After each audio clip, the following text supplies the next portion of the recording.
بسم الله الرحمن الرحيم وبه نستعين والصلاة والسلام على رسول الله.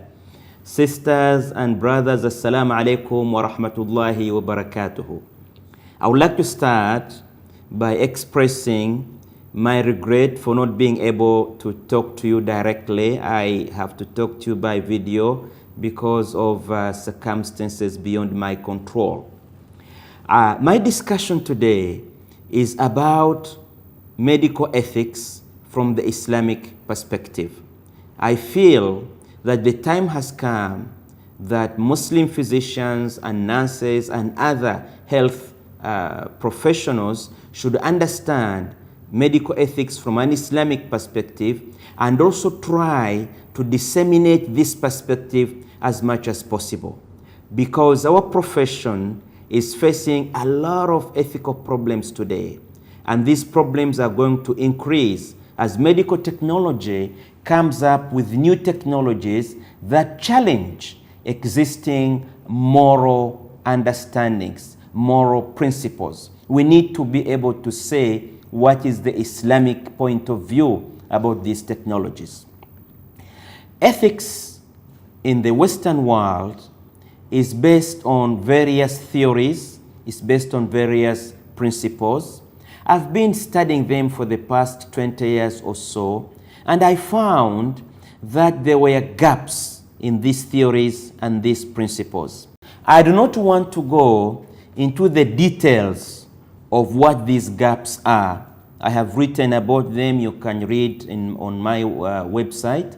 What I want to do today is to present the Islamic alternative in medical ethics. We have got an ethical theory in Islam. This ethical theory is based on what are called the higher purposes of the law, maqasid al-sharia.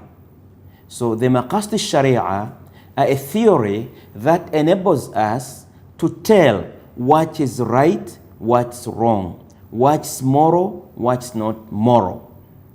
The maqasid al-sharia are five. There are five basic purposes of the law.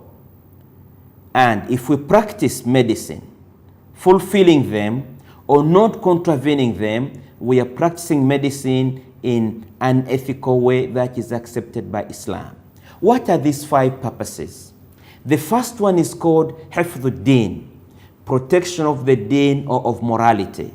As health professionals, we should never do anything that violates the religion or violates morality. And by morality, I mean the common morality that all humans share, because all of us are able to tell what's right from what's wrong, except in a few things in which we need guidance. The second purpose of the law is hifdh al-nafs, protection of life. When you practice medicine, we should make sure that we do not harm human life, we do not harm human health, either in the present or in the future or in future generations. The main purpose of medicine is actually revolves around this second purpose of the law, hifdh al-nafs, protection of life and health.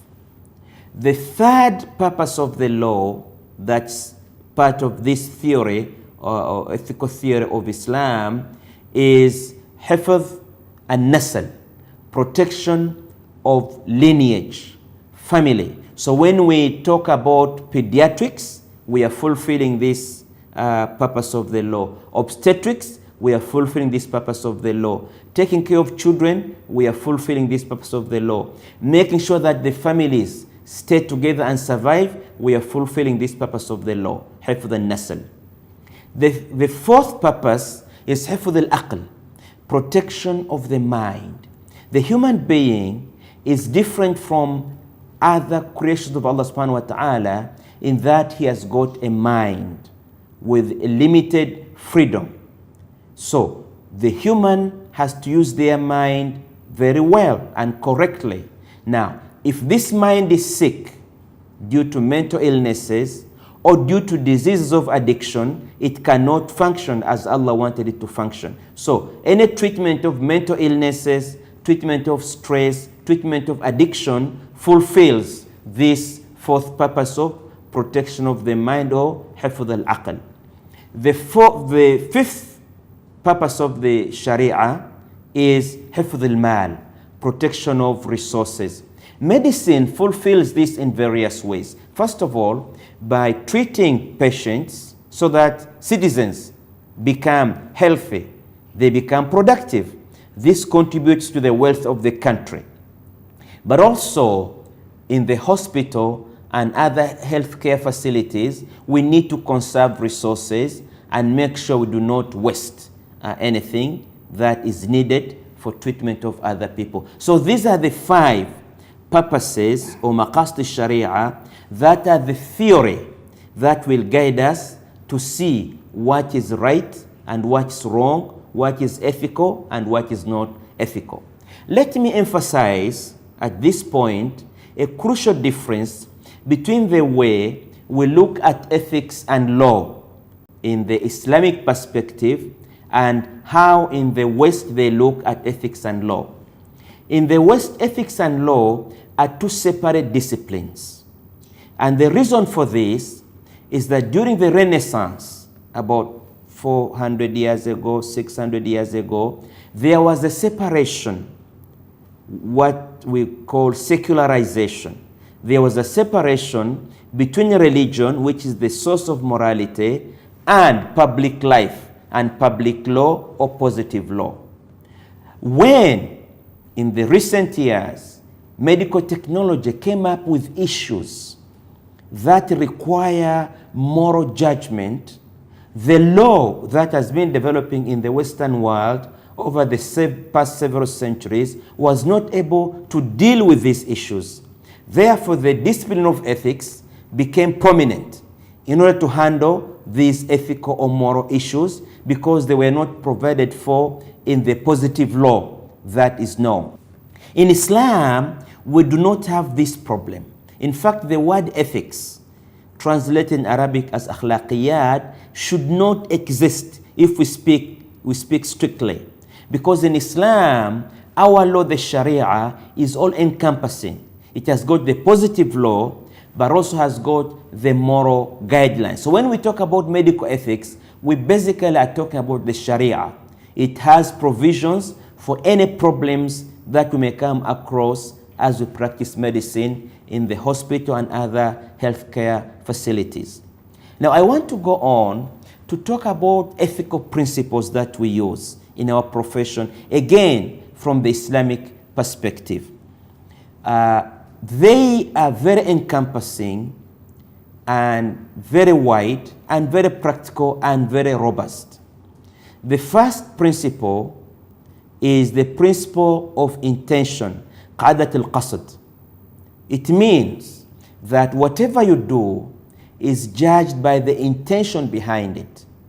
This implies that a Muslim healthcare professional will check in his heart to make sure that what he or she is doing is moral, is ethical, regardless of whether other people see or know that he's doing something wrong or right. You check yourself. This is the basis of an inner conscience, qadat al-qasd. The second principle is the principle of certainty, qadat al-yaqeen. A Muslim health professional should not take any intervention without having an evidence base for it. This is the base of evidence-based medicine, is qadat al-yaqeen, the principle of certainty. We must have clinical evidence, we must have laboratory evidence, radiological evidence before we take action. The third principle is qa'idat al-dharar, the principle of injury. This principle says that whatever medical procedure we undertake, we have to compare the advantages, al-maslaha, with the harms, al-mafsada, and make sure that the advantages, al-maslaha, far outweigh the disadvantages, side effects before we undertake the procedure. In any case, if the side effects If the harm is more than the benefit, we do not undertake the procedure at all. In some situations in which the benefit and the harm are considered of equal worth, we are conservative. We do not undertake the intervention because it's a principle of Islamic law that dar'ul mafasid muqaddamun ala jalbin masalih. Preventing harm has higher priority of consideration to bringing about a benefit. The fourth principle that we use is called qadat al-mashaqqa, the principle of hardship or difficulty. This principle makes the practice of medicine very easy in the sense that when there is a situation that threatens life, what is haram can become halal so that we can save life. For example, it is our law and our culture that we cannot look at the nakedness of another person, especially if that one is from a different gender. But under this principle of hardship, because there's a darura, there is a necessity, we are allowed to do that. So this is a great principle that makes the practice of medicine very flexible. The fifth principle is called qa'idat al-urf, the principle of precedent or custom. This is the basis of abiding by consensus guidelines in treating or managing various conditions. Because in Islamic law, al-urf or al-ada, something that is customary, something that is accepted by everybody in the profession, has got the force of law. Al-ada muhakkama. So a Muslim doctor or nurse or any other category of professional must respect the existing practices within the hospital, because according to our religion, they have got the force of religion, the force of the Sharia. Now, as I conclude, I would like to summarize the basics of the practice of medicine from an Islamic ethical perspective. I said that there are 5 purposes of the law, maqasid al-Sharia, that constitute the theory that will tell us what's moral and what's not moral, what is ethical and what's not ethical. And these principles, these purposes are protection of morality and religion, hifdh al-din, protection of life and health, hifdh al-nafs, protection of the family and lineage, hifdh al-nasl, protection of the mind, hifdh al-aql, and protection of resources, hifdh al-mal. Thank you very much for listening to me. I look forward to meeting you on several occasions in the future so that we can discuss medical ethics from the Islamic perspective and talk about ethical dilemmas that we find in our daily practice in the hospitals. Wassalamu alaikum wa rahmatullahi wa barakatuhu.